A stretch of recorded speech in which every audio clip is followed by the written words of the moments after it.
美国面临粮食、矿产双危机，如何摆脱俄罗斯的牵制呢？这回老拜登犯难了。大家好，我是李哲。乌东的战局在最近又来到了舆论的制高点了。拜登这次有点着急，为什么呢？首先，欧盟委员会宣布东欧5国禁运乌克兰粮食的协定已经生效。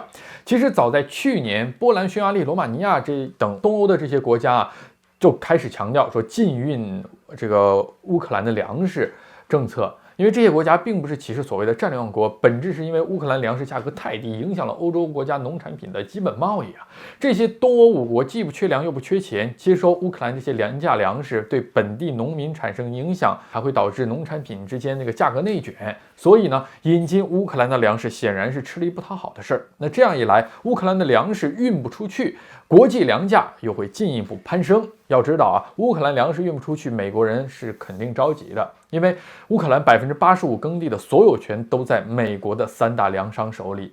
这从侧面也说明了美国为什么要在去年急着把乌克兰的粮食运去他国的原因。而且夏季又是产粮季节，正常情况下，乌克兰近80%的粮食用于出口，粮食不能贸易，就必然导致全球粮食危机和通胀的上升。从去年的粮食危机来看，这个风险仍然存在。不单单是美国，全球各国都在积极备粮。看来国际粮价又要呈上涨趋势了。如果说乌克兰粮食危机敲响了美国经济的一次警钟，那么矿产危机就给美国又一记重拳。当下乌东的战局正处于白热化阶段，顿巴斯和克里米亚地区的争夺未来还会持续上演。这话说的简单一些，就是美俄之间的博弈不会停止。美国虽然是世界大国，但是呢，像它这个稀土和钛合金的矿产仍然是比较稀缺的。今后美国想要在航空航天领域大展拳脚，钛矿的开发是非常重要的一个议题。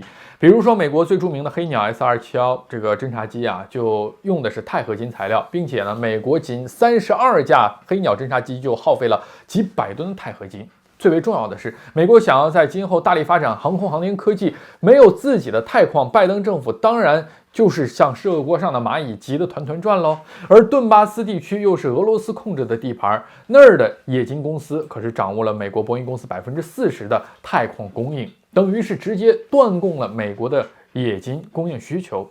所以美国在去年开始制裁俄罗斯企业名单之中，唯独就是没有这个钛矿冶金公司。所以未来如果乌克兰不能替美国拿下顿巴斯或者克里米亚，美国的航空航天工业仍然是受制于人。也就是说，美国的钛矿资源已经上升到了国家战略的高度了啊。那么如何摆脱俄罗斯的牵制，未来美国还是需要好好思考一番的。